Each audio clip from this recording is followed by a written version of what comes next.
आज हम Bill Gates की जो कोटेशंस हैं उसकी डेप्थ में चलेंगे और उनकी थॉट प्रोसेस को समझने की कोशिश करेंगे. In fact he is not just one of the richest person in the world, he is also one of the biggest philanthropist in the world. उनका जो पहला कोट है वो है, I choose a lazy person to do a hard job because a lazy person will find an easy way to do it. अब इस quotation को समझने से पहले हमको एक बात समझनी होगी कि किस स्टैंड पॉइंट से कहा जा रहा है.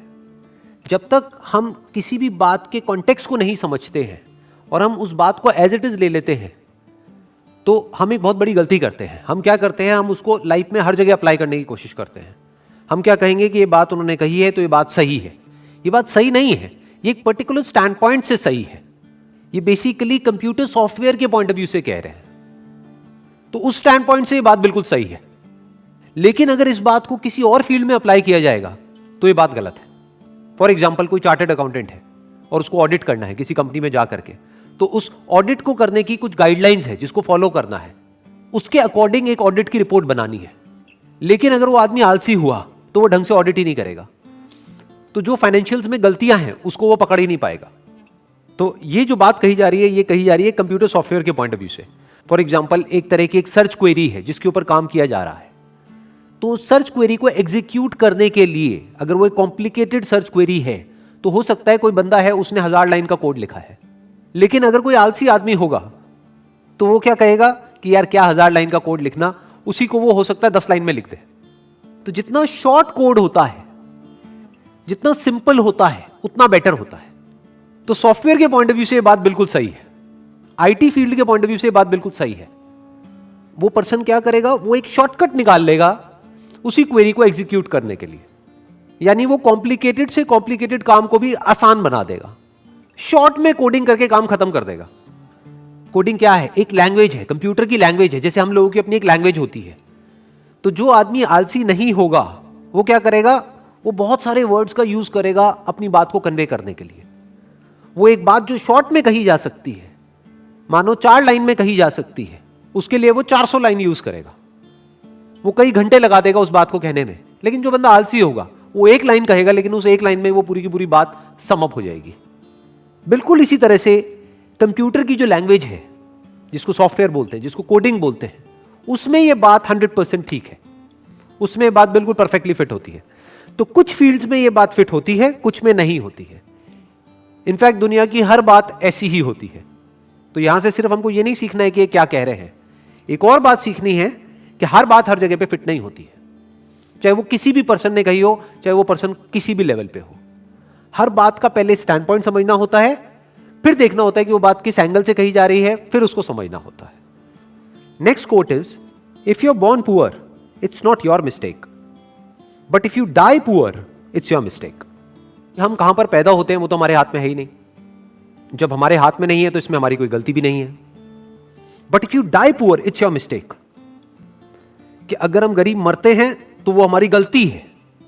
गलती क्या है इसके अंदर, आराम से समझते हैं, थोड़ा सा डीपली समझने की कोशिश करते हैं कि इट्स योर मिस्टेक, बट इसमें गलती क्या है. हो सकता है वो एक गरीब घर में पैदा हुआ और पूरी जिंदगी उसने बहुत मेहनत करी, लेकिन उसके बाद भी एंड तक वो गरीब ही रहा. तो इसमें उसने गलती क्या करी, उसने तो बहुत मेहनत करी, बहुत हार्डवर्क किया, उसने कोशिश करी, फिर भी वो गरीब ही रहा. तो इसमें गलती क्या थी, उसने सीखने की कोशिश नहीं करी उन लोगों से जो ऑलरेडी अमीर थे या अमीर है, कि अमीर कैसे होते हैं. बस ये गलती करी और कोई गलती नहीं करी. इंसान के पास में एक पावर है जो जानवरों के पास में नहीं है. वो पावर क्या है, the power of thought, the power of thinking, the power of learning. कि इंसान सीख सकता है. किससे सीख सकता है, दूसरों से सीख सकता है. दूसरों की गलतियों से भी सीख सकता है और दूसरों ने जो सही किया उससे भी सीख सकता है. तो अगर इंसान ये ही ना करे, वो सिर्फ इतना सा ना करे, यानी कि वो सीखे नहीं और खुद ही पूरी जिंदगी सिर्फ मेहनत करता रहे, ये उसकी गलती है. क्योंकि किसी भी काम को करने के 2 तरीके होते हैं. एक ये कि आप खुद गलतियां करो और उससे सीखो, जिसको आप हार्डवर्क कह सकते हो. दूसरा कि दूसरे जो गलतियां कर चुके हैं उससे आप पहले ही सीख जाओ और वो गलतियां ना करो, और जो उन्होंने सही किया वो करो. तो इसको स्मार्ट वर्क कहते हैं. अब क्यों नहीं सीखते हैं लोग, कभी सोचा है, कभी समझने की कोशिश करी है, लोग ये क्यों नहीं सीखते कि अमीर कैसे होते हैं. नंबर 1, कहीं पर भी ये सिखाया नहीं जाता है. अगर कोई गरीब घर में पैदा हुआ है तो उसको यह नहीं सिखाया जाएगा कि अमीर कैसे होते हैं, उसको यह सिखाया जाएगा कि गरीबी में जीते कैसे हैं, गरीबी में एडजस्ट कैसे करते हैं, गरीबी में गुजारा कैसे करते हैं।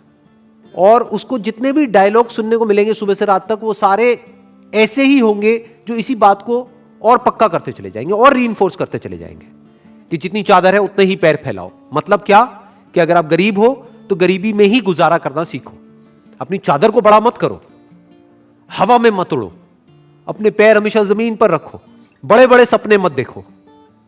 कोई भी आदमी अमीर या गरीब बाद में होता है बाहर की दुनिया में, पहले वो अंदर अमीर या गरीब होता है। इनफैक्ट किसी का भी आप एग्जाम्पल उठा करके देख लो जो बिल्कुल ही एक नीचे के लेवल से उठ करके पता नहीं कहां किस लेवल पे गया है। फॉर एग्जाम्पल धीरूभाई अंबानी, उनकी अगर आप स्टार्टिंग देखोगे तो बहुत ही एक छोटे लेवल से उन्होंने अपने करियर की शुरुआत करी थी, लेकिन उसको पता नहीं कहां का कहां ले गए। वो बाद में अमीर हुए, लेकिन पहले ही अपनी सोच के लेवल पे वो अमीर थे। यानी पहले वो सोच के लेवल पर अमीर हुए, बाद में बाहर अमीर हुए।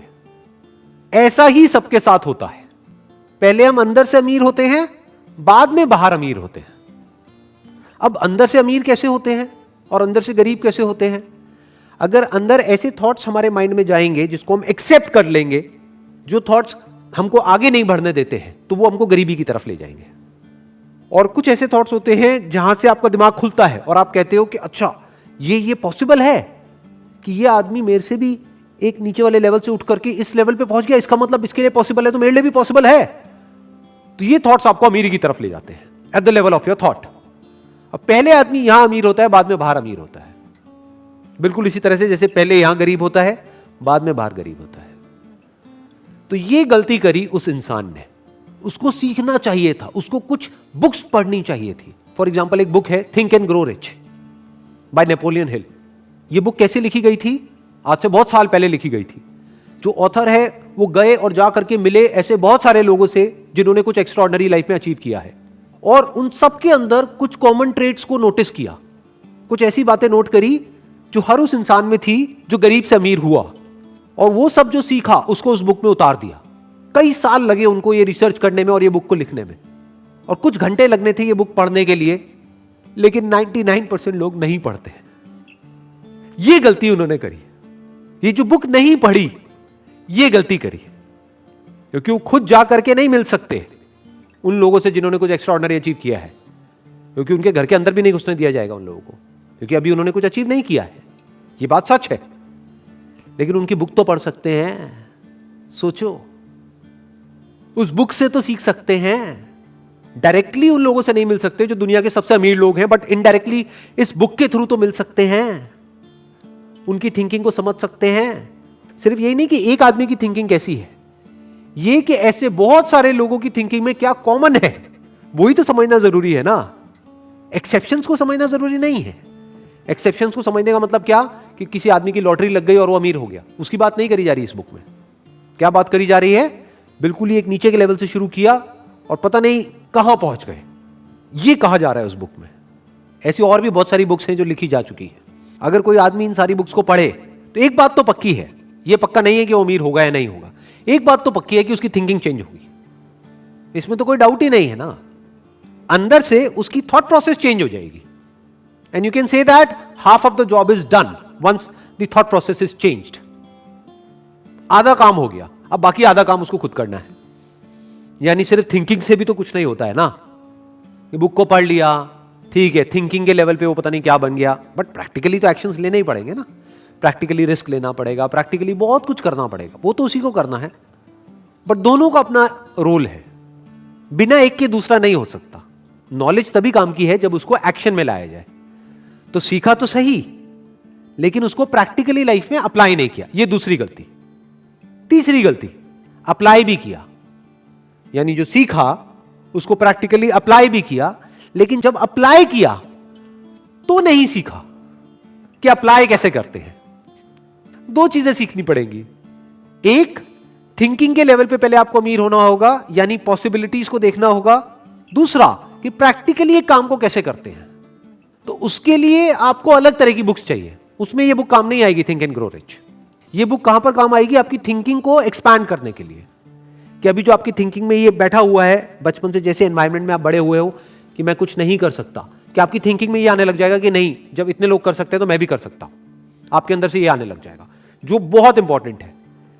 लेकिन इसका मतलब ये नहीं है कि आप कुछ भी कर सकते हो। जो करना है वो सीखना तो पड़ेगा ना। तो अब अगर प्रैक्टिकली आपको कोई काम करना है तो उसके लिए अलग तरह की बुक्स हैं। जैसे थिंक एंड ग्रो रिच आपको मार्केटिंग नहीं सिखाएगी कि मार्केटिंग कैसे करते हैं। अरे तो मार्केटिंग तो सीखो। मार्केटिंग के लिए एक अलग बुक है, that is marketing management by Philip Kotler for example. और ऐसी मार्केटिंग के ऊपर और बहुत सारी बुक्स हैं। तो मार्केटिंग को अलग से सीखना पड़ेगा कि अगर आपने एक एक्स्ट्रा ऑर्डिनरी प्रोडक्ट बना भी लिया या कोई बहुत अच्छी सर्विस आप दे भी रहे हो लेकिन किसी को पता ही नहीं है तो क्या होगा? कोई वो प्रोडक्ट नहीं लेगा, फिर आप कहोगे मेरा बिजनेस फेल हो गया। अरे तो मार्केटिंग तो सीखो। और लोगों को क्या लगता है कि अगर हमको मार्केटिंग सीखनी है तो हमको जाकर के एमबीए करना पड़ेगा मार्केटिंग में, तभी हम मार्केटिंग सीख सकते हैं। ऐसा कुछ नहीं है। बहुत सारी बुक्स हैं, वहां से हम खुद पढ़ करके सीख सकते हैं। कितना डीपली आप सीख सकते हो उसकी कोई लिमिट नहीं है। तो ये जो कोटेशन में कहा जा रहा है, इसमें 3 तरह की गलतियां हो गई। पहली गलती कि सीखना ही नहीं, दूसरी गलती कि सीखना लेकिन कभी भी एक्शन नहीं लेना, तीसरी गलती एक्शन तो लेना लेकिन वो एक्शन गलत डायरेक्शन में है, बिना सीखे एक्शन लेना, या जिस फील्ड में आप एक्शन ले रहे हो उस फील्ड को बारीकी से ना समझना, ये गलती हो गई। Next quote is, as we look ahead into the next century, leaders will be those who empower others. क्यों कहा जा रहा है ये? बिकॉज अब हम इंफॉर्मेशन एज में एंटर कर चुके हैं। Information age is all about empowering others in one way और द अदर। ध्यान से देख लो, जो भी मार्केट लीडर्स हैं आज की डेट में वर्ल्ड वाइड, वो क्या कर रहे हैं? वो दूसरों को एम्पावर कर रहे हैं। What is Google doing? Google is empowering you. हम जो चाहे, जब चाहे, जहां चाहे वहां पर वो सर्च कर सकते हैं। तो गूगल ने क्या किया? हमको एम्पावर कर दिया कि हम किसी भी इंफॉर्मेशन को कहीं भी बैठे बैठे कभी भी एक्सेस कर सकते हैं। ये मोबाइल फोन क्या कर रहा है, स्मार्टफोन क्या कर रहा है? हमको एम्पावर कर रहा है। सोशल मीडिया क्या कर रहा है? हमको एम्पावर कर रहा है कि हम ऑनलाइन सबसे कनेक्ट कर सकते हैं, पूरी दुनिया से कनेक्ट कर सकते हैं। सोशल मीडिया ने क्या किया है? हर एक के हाथ में पावर दे दी है। कोई भी अब बैठे बैठे कहीं से भी मोबाइल में कुछ भी रिकॉर्ड करके अपनी बात को कह सकता है पूरी दुनिया से। तो एक वे में क्या किया सोशल मीडिया ने? एम्पावर कर दिया हर इंडिविजुअल को, सिर्फ कुछ इंडिविजुअल्स को नहीं। आज से 100 साल पीछे अगर हम चले जाएं तो लीडर का मतलब क्या था? जिसके पास में पावर हो, और सिर्फ कुछ लोगों के हाथ में वो पावर थी, बाकी लोग पावरलेस थे। आज हर एक के हाथ में पावर है, हर एक के हाथ में मोबाइल फोन है, तो कोई भी अपनी बात कह सकता है। और अगर उस बात में दम है तो वो बात पूरी दुनिया तक पहुंच सकती है, और पहुंच ही रही है बहुत लोगों की बातें। तो हुआ क्या है? एक इंडिविजुअल एम्पावर्ड हो गया है। आज सिर्फ कुछ सिलेक्टेड लोग नहीं है जिनके हाथ में पावर हो, हर एक के हाथ में पावर है। तो इस इंफॉर्मेशन एज में क्या किया जा रहा है? एम्पावर किया जा रहा है लोगों को। पहले के टाइम में क्या होता था कि ये कंपनी है, अब आप अपने आप को बदलो अगर आपको उसके प्रोडक्ट को यूज करना है तो। ये थी इंडस्ट्रियल एज कि ये हमने गाड़ी बना दी, अगर आप इस गाड़ी को चलाना चाहते हो तो अपने आप को चेंज करो इस गाड़ी के अकॉर्डिंग। वो गाड़ी को उस पर्सन के अकॉर्डिंग चेंज नहीं करेंगे। बट फ्यूचर क्या है? सब कुछ आपके हिसाब से होगा, एक इंडिविजुअल के हिसाब से होगा। Now individual is at the centre, और उस इंडिविजुअल के हिसाब से सब कुछ कस्टमाइज किया जा रहा है।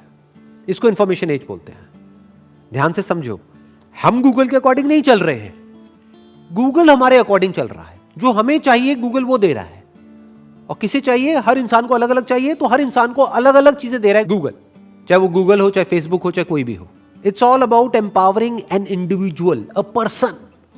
यानी अब जो अगले 100 साल होंगे उसमें सबसे बड़ा चैलेंज क्या होगा कि मेरा जो प्रोडक्ट है, जो मास कंजम्पशन के लिए है, क्या मैं उसको कस्टमाइज कर सकता हूं इंडिविजुअल्स के अकॉर्डिंग या रीजन्स के अकॉर्डिंग? ये अब आने वाला टाइम है। Amazon जो इतना सक्सेसफुल हुआ, क्यों हुआ? उसके पीछे रीजन क्या है? और सिर्फ इंडिया में नहीं, पूरे वर्ल्ड में क्यों हुआ? उसने यही किया जिसकी अभी मैं बात कर रहा हूं। उसने कस्टमर से पूछा आपको क्या चाहिए? कस्टमर ने कहा मुझे तो सेम डे डिलीवरी चाहिए। अब अगर Amazon चाहता तो ये भी बोल सकता था कि सेम डे तो पॉसिबल ही नहीं है, 1-2 लोग होते तो मैं डिलीवर कर देता। ये तो लाखों करोड़ों लोग हैं, करोड़ों लोगों को मैं सेम डे डिलीवरी कैसे कर सकता हूं? बट Amazon ने खुद को पूरी तरह से बदल दिया, अपने डिस्ट्रीब्यूशन सिस्टम को पूरी तरीके से बदल दिया, बेस्ड अपॉन कि इंडिविजुअल्स को क्या चाहिए, कस्टमर को क्या चाहिए। कस्टमर ने कहा सेम डे डिलीवरी, उसने कहा लो जी सेम डे डिलीवरी। अगर दूसरे वे में देखा जाए तो उसने क्या किया, उसने एम्पावर कर दिया कस्टमर्स को। तो फ्यूचर में क्या होगा, technology is going to be more and more personal. Future में सब कुछ पर्सनलाइज्ड होगा। आपको क्या चाहिए आप बताओ, वो आपको मिलेगा। सिर्फ सर्विसेज में नहीं, सिर्फ इंफॉर्मेशन में नहीं, यहां तक कि प्रोडक्ट्स में भी सब कुछ कस्टमाइज हो जाएगा फ्यूचर में। जैसे फॉर एग्जांपल आप गाड़ी खरीदने जाते हो तो आज क्या होता है, आज उसकी एक कैटलॉग होती है जिसमें कुछ कलर के ऑप्शंस होते हैं कि ये 10 कलर के ऑप्शंस है, आप बताओ आपको इसमें से कौन सा चाहिए।